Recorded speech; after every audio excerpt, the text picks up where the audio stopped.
تقف شامخة بين الغيوم، تحتضنها أعالي قمم السروات، تزينها الخضرة وتتمايل أزهارها مع زخات المطر، تحمل في داخلها رصيدا وافرا من الشيم الأصيلة المستمدة من قيم الإسلام. إنها مدينة الغيم وعاشقة الضباب، أبها. ومن تلك المدينة انطلقت جمعية الدعوة والإرشاد وتوعية الجاليات بأبها لتكون رافدا من روافد الخير وبوابة لما تحمله هذه المنطقة وإنسانها من قيم وشيم ترتقي نحو القمم.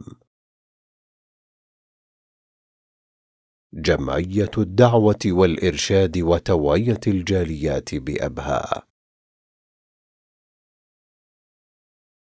كانت البداية عام 1409 من خلال شعبة لدعوة الجاليات ملحقة بفرع وزارة الشؤون الإسلامية والأوقاف والدعوة والإرشاد سابقا، ثم تحولت عام 1426 إلى المكتب التعاوني للدعوة والإرشاد وتوعية الجاليات بأبها.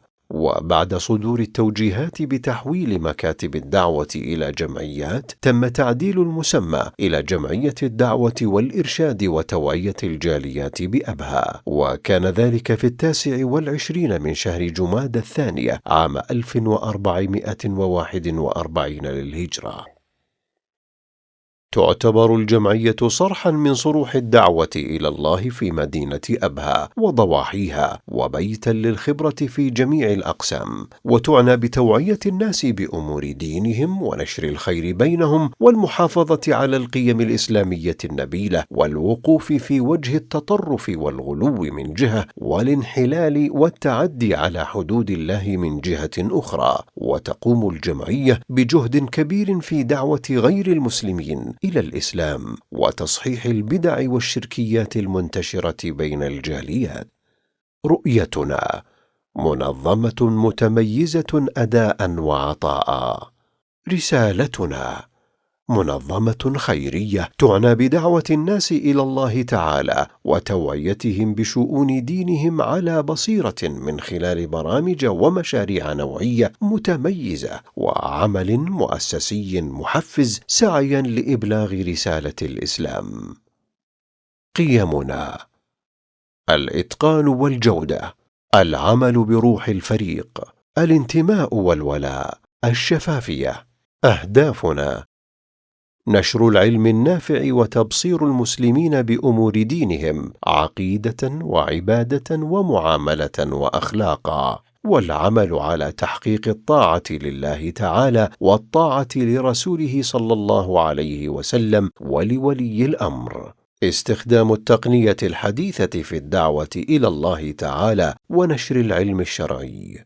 دعوة غير المسلمين للدخول في الإسلام وتعريفهم به وبيان محاسنه لهم.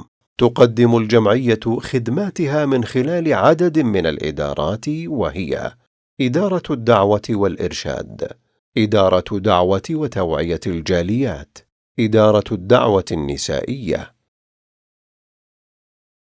برامج إدارة الدعوة والإرشاد: المحاضرات والكلمات، الدورات العلمية، الندوات العلمية، الدروس العلمية، محاضرات الأمن الفكري، محاضرات حقوق ولاة الأمر، المصليات المتنقلة. برامج إدارة دعوة وتوعية الجاليات: حلقات القرآن للجاليات المسلمة، تعليم اللغة العربية لغير الناطقين بها، إصدارات دعوية للجاليات، ترجمة خطب الجمعة للجاليات، توزيع المصاحف المترجمة، رعاية المسلمين الجدد، مشروع الحج والعمرة، مشروع كفالة داعية. برامج إدارة الدعوة النسائية: برنامج الأسرة البيت السعيد، برنامج خير أمة، برنامج قطوف من نور الدعوة، برنامج لحمة وطن، برنامج دارنا لنا فخر، برنامج درر نسائية. جمعية الدعوة والإرشاد وتوعية الجاليات بأبها. بالدعوة نحيا.